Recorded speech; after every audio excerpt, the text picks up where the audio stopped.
बात कर लेते हैं गंदम और आटे की कीमतों के हवाले से भी। गंदम और आटा सस्ता होने पर लाहौर में डबल रोटी और दीगर बेकरी अशिया की कीमत में कमी कर दी गई है, लेकिन दीगर शहरों में कीमतें जू की तू हैं।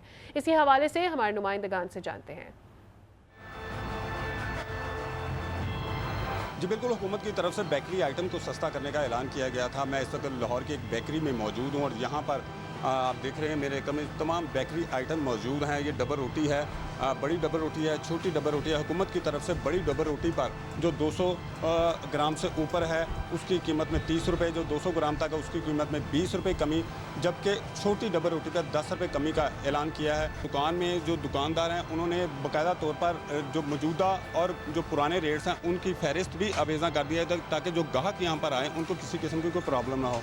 आप ये देख रहे हैं कि डबल रोटी मिल्की छोटी जो 100 साबका जो कीमत थी वो 120 रुपये है, मौजूदा 100 रुपये है। इसी तरह रस की मक्खन की, वो रस मक्खन की है, सलाई रस की है, बिस्किट है, केक रस है। लोगों से भी हमारी बात हुई तो उनका ये कहना था कि हुकूमत का ये इक़दाम तो बहुत अच्छा है, लेकिन बेकरी आइटम सिर्फ डबल रोटी या रस नहीं है, इसके अलावा 100 से ज़्यादा बेकरी आइटम्स हैं, उनको भी हुकूमत को सस्ता करना चाहिए ताकि लोगों को ज़्यादा से ज़्यादा रिलीफ मिल सके।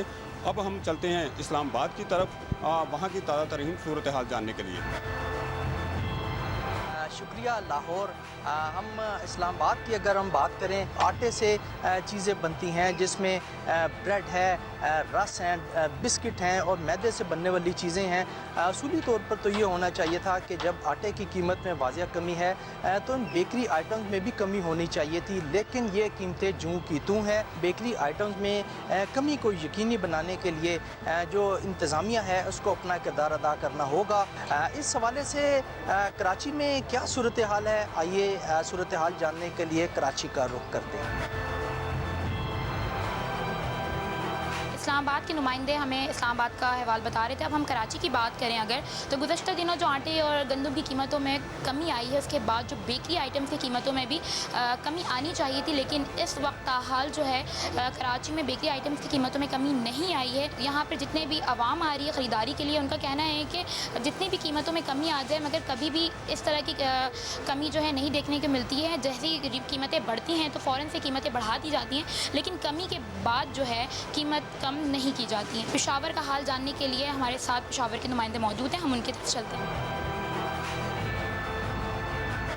शुक्रिया। कराची पेशावर में भी गंदम और आटा सस्ता होने के बाद बेकरी की जो कीमतें उसमें भी कमी आई है। इस वक्त हम हसनगढ़ी में एक बेकरी की दुकान पर मौजूद हैं और दुकानदार हमारे साथ मौजूद हैं, उनसे बात करते नहीं। अभी माशाल्लाह कीमतें तो कम हुई हैं, जैसे बिस्किट 700 रुपये पर केजी थे, अभी 600 तक हो गए हैं। ब्रेड 110 थी, अभी 100 रुपये की होगी। और आइटम हैं जो इनके कम हुए, लेकिन जो गैस का मसला है ना, जो लाखों में बिल आता है तो सारी इन्वेस्टमेंट उसी में चली जाती है। इनका यही कहना है कि बेकरी की जितने भी आइटम्स है उसकी कीमतों में 20 से 30 रुपये ज़रूर कमी आई है, लेकिन गैस की कीमतों में कमी ना आने के बायस इनका जो मुनाफा है वो नहीं हो रहा। ये है पेशावर की सूरत हाल। अब हम चलते हैं क्वेटा की तरफ और वहाँ की सूरत हाल जानते हैं।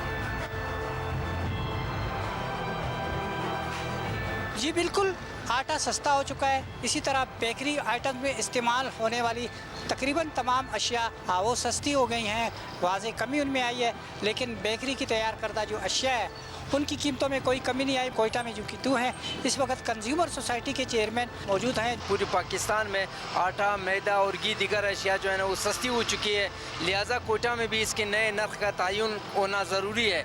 तो इसके लिए प्राइस कंट्रोल कमेटी ने एक तज्ज़ियाती असेसमेंट कमेटी बनाई है जो 2 दिन में अपनी रिपोर्ट मुरतब करके DC साहब को पेश करेंगे और उसमें ये उम्मीद है कि 15 से 20% तक इस अशिया की कीमतों में कमी की जाएगी। 2 रोज़ में वो जो तज्ज़ियाती कमेटी है मुख्तलिफ बेकरियों का दौरा करने के बाद और अशिया खुर्दनोश का तज्ज़िया करने के बाद अपनी रिपोर्ट पेश करेगी, जिसके बाद ये कभी इम्कान है कि 30% कमी आएगी बेकरी आइटम्स में।